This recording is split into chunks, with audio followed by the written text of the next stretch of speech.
کہ اس دیش میں جنہیں شک کی نگاہ سے دیکھا جاتا ہے، ڈاکٹر تارا چند نے اپنی کتاب میں لکھا ہے کہ اس دیش کی آزادی کے لیے تحریک آزادی ہند میں فرقہ اہل حدیث نے 5 لاکھ جانوں کی قربانیاں پیش کی ہیں۔ ارے کسے معلوم نہیں کہ اہل حدیثوں نے اس دیش کے لیے، اس سرزمین کے لیے کتنا خون بہایا ہے؟ اور کون نہیں جانتا کہ کون ان کی گود میں بیٹھا ہوا تھا انگریزوں کے، اور کون مخبری کر کے ان کو پکڑوا رہا تھا۔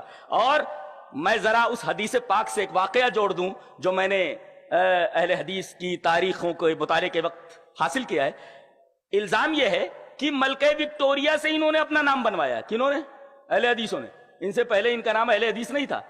ارے وہابی تم لوگوں نے ہمیں کہا، اور وہابی یہ باغی کے مرادف سمجھا جاتا تھا، اور وہابی اسے کہا جاتا تھا جو رفع الیدین کرے، جو سینے پر ہاتھ باندھے، جو آمین بالجہر کرے، اور انہی کو پوائنٹ آؤٹ کر کے کہ یہی غدار ہیں اور یہی باغی ہیں، ان کو مسجدوں سے اٹھا لیا جاتا تھا، ان کی جائیدادیں قرق کرا لی جاتی تھی، انہیں ایسی سزائیں دی جاتی تھی کہ خود انگریز سپاہی بے ہوش ہو کر گر جاتا تھا۔ ایسی سزائیں دی جاتی۔ حضرت مولانا یحییٰ رحمہ اللہ کی داڑھی موڑ دی گئی تھی، وہ داڑھی کے بالوں کو ہاتھوں میں لے کر روتے رہتے تھے۔ اللہ، مسلمانوں نے کتنی تکلیفیں اٹھائی۔ ایک مسلمان تو بادشاہ ہی صحیح، بہادر شاہ ظفر، جس سے یہ حکومت چھینی گئی تھی، جانتے 3 دن بھوکا رکھا گیا اس بادشاہ کو بیچارے کو۔ جب وہ چلتا تھا تو ہٹو بچوں کی آوازیں آتی تھی۔ ایک موقع ایسا آیا، کہتے نہیں کہ جنبش مکن کا حکم ملا بادشاہ کو، اور دربار خسروی کو قفس کر دیا گیا۔ کبھی کبھی ایسا ہوتا ہے کہ بادشاہ کی بھی حالت اتنی عجیب و غریب ہو جاتی ہے۔ 3 دن بھوکا رہا، اور جب کھانا مانگا تو جانتے بچے کو ذبح کر کے بیٹے کا کلیجہ تل کر کے لا کر کے پلیٹ میں رکھ دیا گیا۔ کون باپ برداشت کر سکتا ہے؟ مسلمانوں کی کتنی تکلیفیں اٹھائی ہیں۔ اور خاص طور سے تارا چند نے تو یہ کہا کہ 5 لاکھ اہل حدیثوں نے اپنی جان کی قربانیاں پیش کی ہیں۔ ہم نے اپنی قربانیاں پیش کر دی، تم ہمیں شک کی نگاہ سے دیکھنا ہو تو دیکھو، لیکن تاریخ ضرور پڑھو، تاریخ کو اوائڈ مت کرو، تاریخ کو اوائڈ مت کرو۔ ہم لوگوں نے، اہل حدیثوں نے اس دیش کی آزادی کے لیے کتنی قربانیاں دی ہیں، ذرا اپنے گھر کے آدمی سے پوچھ لو۔ 5 لاکھ کی تعداد کوئی معمولی تعداد نہیں ہوتی۔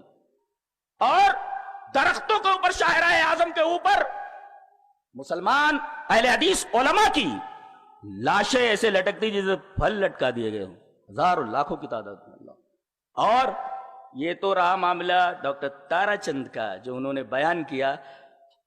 پنڈت جواہر لال نہرو نے تو صادق پور کے ایک صاحب سے ملاقات کے وقت یہ کہہ دیا تھا کہ دیش کی، ہندوستان کی آزادی کے موقع پر جو قربانیاں اہل حدیثوں نے دی ہیں، اہل حدیثوں کی قربانیاں ایک پلڑے میں رکھ دی جائے اور تمام ملک کے لوگوں کی قربانیاں ایک پلڑے میں رکھ دی جائے تو دیش کے تعلق سے جو قربانی اہل حدیثوں نے دی اس کا پلڑا بھاری ہو جائے گا۔ یہ پنڈت جواہر لال نہرو کا کہنا ہے۔ ہم یہ کہہ رہے تھے کہ ملکہ وکٹوریا سے ہم نے اپنا نام بنایا ہے، بنایا نہیں منایا ہے، بنوایا نہیں منوایا ہے۔ اور یہ وہی حال اللہ، اب جب سارے اہل حدیثوں کو اٹھا لیا جاتا تھا، جو بھی آمین بالجہر کرتے ہوئے دیکھا جاتا، سینے پر ہاتھ باندھے دیکھا جاتا، اس کو اٹھا لیا جاتا، قتل کر دیا جاتا۔ محمد حسین بٹالوی رحمت اللہ علیہ نے یہ تو دیکھا کہ اگر یہ پورا کا پورا گروہ آج مار لیا گیا تو لا توبت فی الارض، زمین میں تیری عبادت نہیں ہوگی۔ لہذا انہوں نے آگے بڑھ کر کے کہا کہ ہم لوگ وہابی نہیں ہیں۔ وہابی کس کو بولتے ہیں؟ ہم لوگ اہل حدیث ہیں، ہمارا نام پہلے سے اہل حدیث رہا ہے، اور ہمارا نام اہل حدیث لکھو۔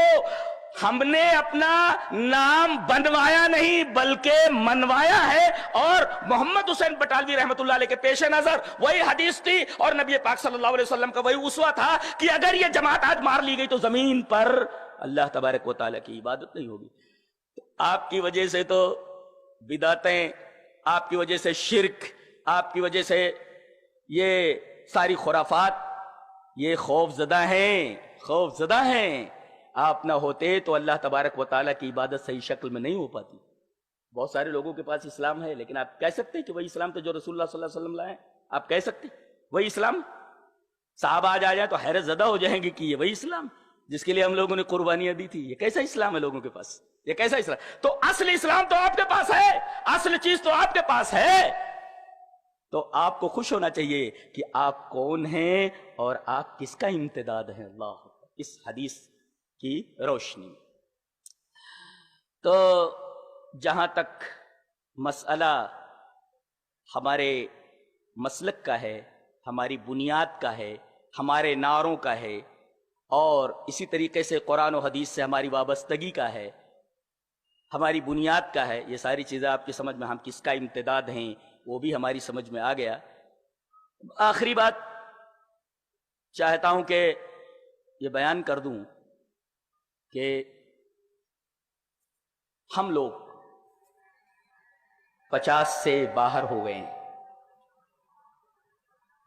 عمر کا سورج غروب ہونے کو ہے، اور رات کا بھیانک اندھیرا ہمارا منتظر۔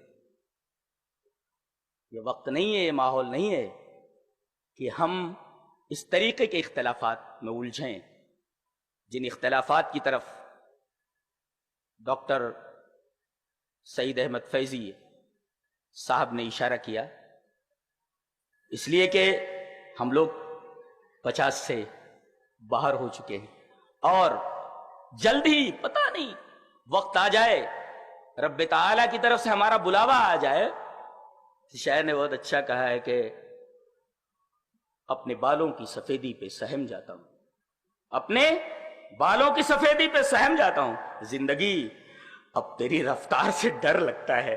تو بجائے ڈرنے کے ہم کہاں الجھے ہوئے ہیں، مسئلہ وہ نہیں ہے جس میں تو الجھے ہوئے ہو، اور یہ دنیا جس کے پیچھے تم جائز ناجائز کا فرق کیے بغیر پڑے ہوئے ہو، دنیا اپنے تمام مسائل کے ساتھ ایک دن ختم ہو جانے والی ہے۔ مسئلہ وہ نہیں ہے جس میں تم الجھے ہوئے ہو، مسئلہ وہ ہے جو جلدی تمہارے سامنے پیش آنے والا ہے، اس سے پہلے کہ وہ مسئلہ ہمارے سامنے پیش آیا، مسئلہ درپیش ہو، ہمیں اپنا محاسبہ کرنا چاہیے، اور تمام اختلافات کو ختم کر کے صحیح طریقے سے اپنے مقام کو پہچانے کہ ہم کیا ہیں۔ حقیقت یہ ہے کہ ہم اپنے مقام کو بھول گئے ہیں۔ اللہ تبارک و تعالیٰ میں نیک عمل اور اچھی سمجھ کی توفیق عطا فرمائے۔ وآخر دعوانا ان الحمد